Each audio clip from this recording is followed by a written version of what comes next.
What makes the Elder Scrolls NPCs so iconic?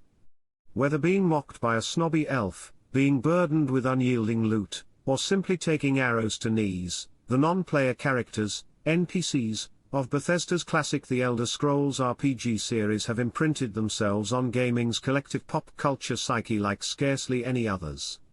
Dating back to 1994's still-beloved The Elder Scrolls Arena, this expansive high-fantasy universe has been shaped as much by its hero player characters as by its vibrant, memorable roster of supporting NPCs.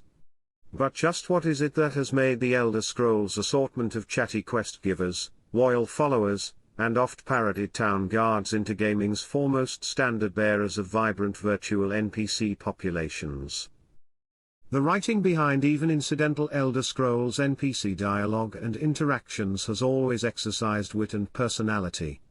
These NPCs exhibit distinctive feelings about the worlds around them, grumpy or optimistic, vain or desperate, duty-driven or carefree.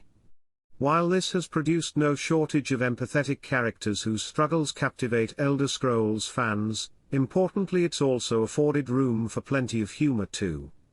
After all, both devoted fans and casual observers alike best remember Elder Scrolls NPCs like the ceaselessly mockable adoring fan from Oblivion when recalling standout personalities across contemporary gaming.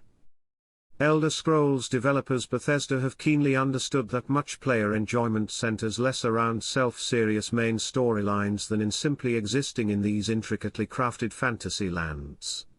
As such, devotees on par with even fan-favorite protagonists like Skyrim's Dragonborn or Oblivion's Champion of Cyrodiil emerge in the form of affable questline givers like Oblivion's Lucian LeChance or Skyrim's ever-snarky Lydia.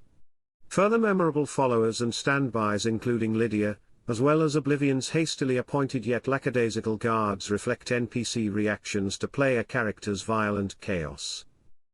Indeed, the very exploitability of systems governing Elder Scrolls NPC behaviors feeds their pandemic meme status. Eternal sentiments like "then I took an arrow in the knee" from compelled retiree guards in Skyrim or "stop right there criminal scum."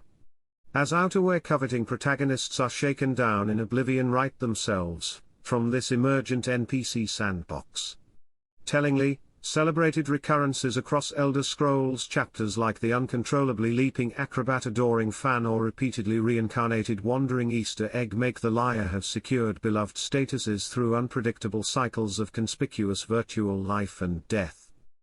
Ultimately, the unmatched relatability players discover, whether through heroic sacrifice, goofy episodes, or even the resigned disdain of overworked chambermaids, in the colorful casts occupying cities like Whiterun or Chorrol is Elder Scrolls' secret weapon. One easily loses countless hours following improvised escapades or even quietly observing curious schedules rather than tackling supposedly urgent mythical matters. The mercurial roles we appoint and relationships we construct with these NPCs ultimately allow us to imprint our own stories onto the Elder Scrolls land and legends like no other games.